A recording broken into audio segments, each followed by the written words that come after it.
Chers amis, voilà, bienvenue pour cette dernière vidéo pour le parcours Actes des Apôtres, suite à notre dernière séance qui fut un petit peu condensée, où on n'a pas eu le temps de faire toutes les reprises nécessaires. Voilà deux petites vidéos pour nous lancer, nous propulser à la suite de ce parcours. Une première sur les Actes des Apôtres, celle-ci, et une suivante sur vivre dans l'Esprit Saint au quotidien, mode d'emploi, voilà, quelques pistes pour vivre dans l'Esprit Saint au quotidien. Alors, ce livre des actes que nous avons lu en bonne partie, hein, là nous sommes au chapitre 10. Je vais vous donner quelques pistes simplement pour les chapitres suivants. Le chapitre 10 constitue une charnière dans le livre des Actes des Apôtres, comme vous avez peut-être pu vous en apercevoir, avec la conversion du centurion Corneille.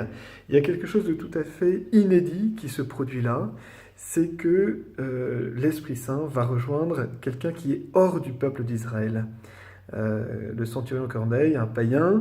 Alors, on voit que ce personnage est très attachant par sa mansuétude, sa générosité, sa piété. Hein, l'Esprit Saint a déjà bien préparé cet homme, mais on voit que tout le monde est un peu déplacé. Voilà, le Seigneur déplace les cartes, il demande à Pierre de faire ce qui n'est pas permis par la loi, et en même temps, il lui montre clairement qu'il faut que ça change. Voilà. Et non seulement pour lui, mais aussi pour l'Église. C'est ce qu'on voit au début du chapitre 11, hein, les 18 premiers versets, où Pierre va rendre compte de son expérience avec le centurion Corneille. On voit comment Dieu guide l'Église et informe, au sens de donner forme, hein, informe sa doctrine, son mode de pensée, et c'est encore à l'œuvre pour nous aujourd'hui. Hein, on voit que l'Esprit Saint voit large, il s'agit de rejoindre tous les hommes et tout l'homme.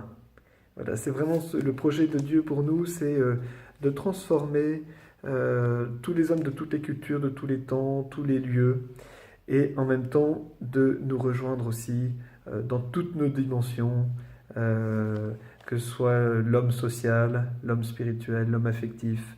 Voilà, Jésus vient nous rejoindre dans toute l'universalité de l'humanité. Voilà un petit peu l'enjeu de ce chapitre 10 du centurion Corneille. Ensuite, on a la mission, notamment Paul et Barnabé. Alors, juste avant cette mission, on voit qu'il y a un pôle missionnaire qui se constitue à Antioche, hein, qui est à peu près au niveau du Liban actuel ou la Syrie. Voilà. Et donc, de ce centre d'Antioche va rayonner tout un tas de missions, voilà, à partir d'une communauté qui sera fondée vraiment par l'instruction.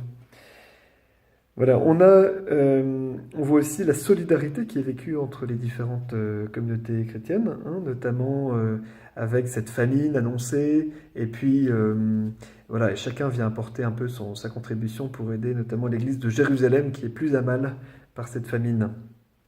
Hein, ça rejoint aussi ce que nous vivrons avec Ecclesia Campus, où une partie des fonds seront remis aux étudiants de Kirkouk en Irak. Voilà. Et il y a plein d'autres lieux de solidarité, mais c'est quelque chose qui fait partie de l'identité de la vie chrétienne. Une fois que Paul et Barnabé se mettent en route, hein, donc là ils vont du côté de la Syrie actuelle, à Antioche de Pisidie, Iconium, Lystre. Ce qui est très intéressant, c'est de voir la diversité des personnes auxquelles ils s'adressent, d'abord aux Juifs, hein, c'est le cas à Antioche de Pisidie, où ils sont d'abord très bien accueillis, et puis après ça, ils se font rembarrer avec une persécution qui va les poursuivre en fait de village en village. Ils vont devoir partir à chaque fois, poursuivis par des Juifs notamment qui s'opposent à leur à la doctrine chrétienne. Et voilà, et pas que, il y a aussi des païens aussi qui de temps en temps refusent, hein, la possibilité aux apôtres d'annoncer l'évangile. Voilà, et donc, et malgré ces persécutions, on voit que l'œuvre de Dieu confirme, hein, le travail qui est fait. On le voit notamment au chapitre 14 des Actes, et le verset 3. Paul et Barnabé prolongèrent leur séjour assez longtemps à Iconium, plein d'assurance dans le Seigneur, qui rendaient témoignage à la prédication de sa grâce en opérant signes et prodiges par leurs mains. Donc les miracles, un petit peu comme pour la vie de Jésus, sont là pour confirmer l'enseignement qui est donné. Alors poursuivis, ils n'ont pas peur de revenir sur leurs pas. Une fois qu'ils sont arrivés à Lystre, en fait, ils reviennent pour affermir les communautés chrétiennes. En fait, ces jeunes communautés chrétiennes sont toutes petites, fragiles, et ils souhaitent vraiment revenir pour les encourager. Et c'est là où on a cette phrase très, très belle. Donc là, on est au chapitre 14, versets 21 et 22. Après avoir évangélisé cette ville de Lystre, y avoir fait bon nombre de disciples, ils retournèrent à Lystre, Iconium et Antioche. Ils affermissaient le cœur des disciples, les encourageant à persévérer dans la foi. Car, disait-il, il nous faut passer par bien des tribulations pour entrer dans le royaume de Dieu. Il nous faut passer par bien des tribulations pour entrer dans le royaume de Dieu. C'est vrai pour les apôtres, c'est peut-être vrai aussi pour nous aujourd'hui. Peut-on être chrétien jusqu'au bout simplement, voilà, sans avoir aussi des oppositions, de rejet, Ça, c'est... Je vous laisse ça avec cette interrogation, et se dire, ne vivons-nous pas une forme aussi de persécution? Et je crois que c'est pas nouveau, c'est de tous les temps, où la foi chrétienne interroge et en même temps remet en question, et donc ça génère parfois des réactions de rejet. En tout cas, Jésus lui-même nous en avait averti, au chapitre 16 de Saint Jean, verset 33, « Dans le monde, vous aurez à souffrir ».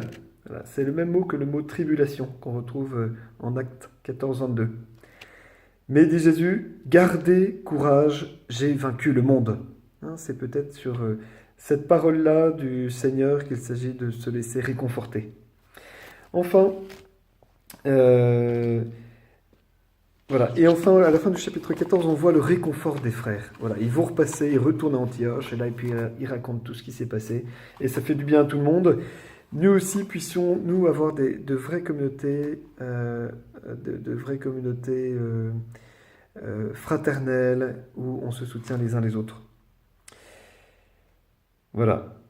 Et sans parcourant très vite les autres chapitres, au chapitre 17, il y a le discours de Paul à Athènes, qui est le discours adressé aux nations païennes par excellence. Alors, un très beau discours. Voilà. Certains parlent, est-ce vraiment un succès, vu le peu de fruits et d'enthousiasme que ça génère, plus de moqueries et de rires que d'adhésion en masse de la foi, mais pourtant, il y a quelques personnes qui se laissent toucher par Paul. C'est ce que nous disons à la fin du chapitre 17. On a aussi un très beau discours au chapitre 20, les versets 17 à 38, qui est le discours d'adieu aux anciens d'Éphèse, qui se passe à Milet.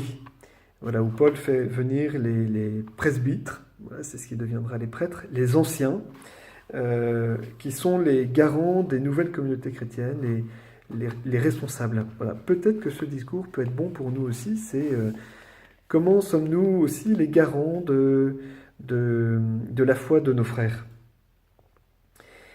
Voilà. Et ensuite, on a dans ce discours, Paul annonce aussi sa passion, qu'il souffrira, donc c'est le départ pour Rome, et voilà, ce voyage final, qu'on appelle le voyage de captivité, qui emmènera Paul par bien des aventures aussi, ça c'est à lire, c'est très amusant, très passionnant, jusqu'à Rome. Et le livre des Actes, il n'y a pas vraiment de conclusion. Je ne sais pas si vous avez déjà été jusqu'au bout, mais ça s'arrête dans l'action.